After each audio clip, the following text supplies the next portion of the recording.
வணக்கம். ஒரு பெயருக்குள்ள ஒரு பிரபஞ்சத்தோட சக்தியே அடங்கியிருக்க முடியும்னு சில மரபுகள்ல நம்புறாங்க. இன்னைக்கு நாம அப்படி ஒரு பேரை பத்தி தான் ரொம்ப ஆழமா பார்க்க போறோம்.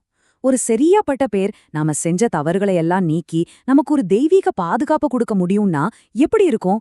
வாங்க, அகத்தியன்கிற அந்த சக்தி வாய்ந்த பேரோட ரகசியங்களை ஒன்னொன்னா நாம தெரிஞ்சுக்கலாம்.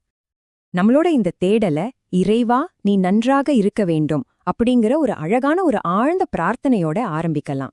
இந்த முதல் வரியே பாத்தீங்கன்னா நம்மள ஒரு தியான நிலைக்கு கூட்டிட்டு போற மாதிரி இருக்கு. வரப்போற ஞானத்தை ஏத்துக்க நம்ம மனசை தயார்படுத்துது. அடுத்ததா அகத்திய மாமுனிவரோட ஒரு முக்கியமான வாக்குறுதி வருது. நிச்சயம் உங்களை காப்பேன். இது வெறும் வார்த்தைகள் இல்லைங்க, இது ஒரு தெய்வீக உத்தரவாதம். இந்த அசைக்க முடியாத நம்பிக்கைதான் நம்ம பண்ண போற இந்த முழு ஆய்வுக்குமே அச்சாணியா இருக்கு. சரி, இப்போ நாம முதல் முக்கியமான பகுதிக்குள்ள வர்றோம். மனுஷங்கன்னா தப்பு பண்றது சகஜம்தானே. நாம செஞ்ச தவறுகளுக்கும் பாவங்களுக்கும் ஒரு பரிகாரம் கிடைக்குமான்னு நாம தேடிட்டே இருப்போம். ஆனா ஆச்சரியமான விஷயம் என்னன்னா, அதுக்கான தீர்வு ஒரு ரொம்ப எளிமையான பெயர்ல மறைஞ்சிருக்கு. இந்த கேள்வி நம்ம எல்லாருக்குள்ளயும் எப்பவாச்சும் ஒரு தடவை வந்திருக்கோம் இல்லையா? நம்ம வாழ்க்கையில தெரிஞ்சோ தெரியாமலோ நாம செய்யற தவறுகள்ல இருந்து முழுசா விடுபட ஏதாவது வழி இருக்கா? இந்த கேள்விக்கு நாம பார்க்க போற இந்த மூலம் ரொம்பவே ஆச்சரியமான ஒரு சிம்பிளான பதில சொல்லுது. அந்த பதில் இந்த ஒரே ஒரு வார்த்தை தான், அகத்தியன். ஆச்சரியமா இருக்குல்ல? ஆமா, நாம கேட்ட அந்த ஆழமான கேள்விக்கு தீர்வா இந்த ஒரு பெயர் தான் சொல்லப்படுது. ஆனா ஒரு பெயர் எப்படி இவ்ளோ சக்தி வாய்ந்ததா இருக்க முடியும்? இதோட சக்தியே அதோட எளிமையில தான் இருக்கு. மூலம் என்ன சொல்லுதுன்னா, அகத்தியன் என்று சொல்லிவிட்டால் நீங்கள் என்ன தவறுகள் செய்தாலும் சில பாவங்கள் போகும். யோசிச்சு பாருங்க, சும்மா அந்த பேரை உச்சரிச்சாலே போதும், அதுவே நம்மள சுத்தம் செய்யற ஒரு ஆற்றலா வேலை செய்யுது. ஓகே, அகத்தியன்னு சொன்னா பாவங்கள் போகும்னு பார்த்தாச்சு. ஆனா ஏன் அது எப்படி சாத்தியம்? அந்த பேர்க்குள்ள அப்படி என்னதான் ரகசியம் ஒழிஞ்சிருக்கு? வாங்க இன்னும் கொஞ்சம் ஆழமா போய் பார்க்கலாம். இந்த ரகசியத்தோட முதல் லேயர் அதோட நேரடியான அர்த்தத்திலேயே இருக்கு. அகத்தியன் அப்படின்னா அகத்தில் உள்ள தீயதை, அதாவது பாவத்தை நீக்குபவன்னு அர்த்தம். அப்போ நீங்க அந்த பேரு சொல்லும் போதே அதோட நோக்கத்தையே, அதோட உள்ளார்ந்த சக்தியையே நீங்க செயல்படுத்துறீங்க. ஆனா இதோட சக்தி வெறும் அர்த்தத்துல மட்டும் இல்ல.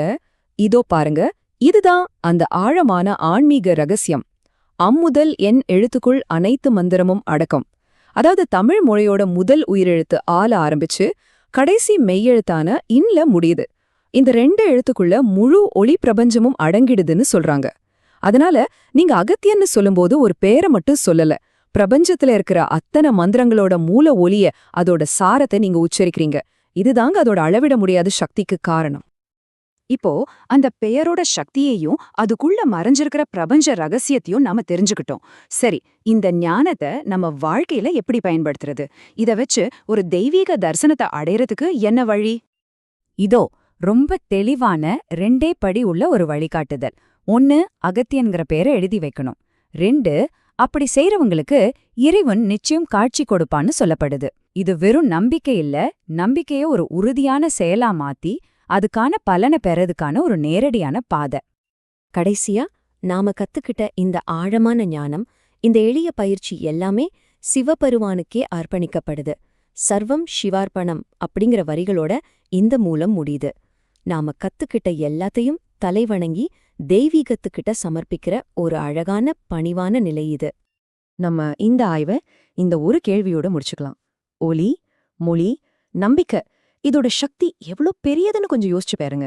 அகத்தியன்கிற இந்த ஒரு பெயர் சில நேரங்கள்ல ரொம்ப பெரிய பிரபஞ்ச ரகசியங்கள் கூட ரொம்ப ரொம்ப எளிமையான வடிவங்கள்ல நமக்காக காத்துட்டு இருக்கலாம் அப்படிங்கிறதுக்கு ஒரு சக்தி வாய்ந்த நினைவூட்டல்.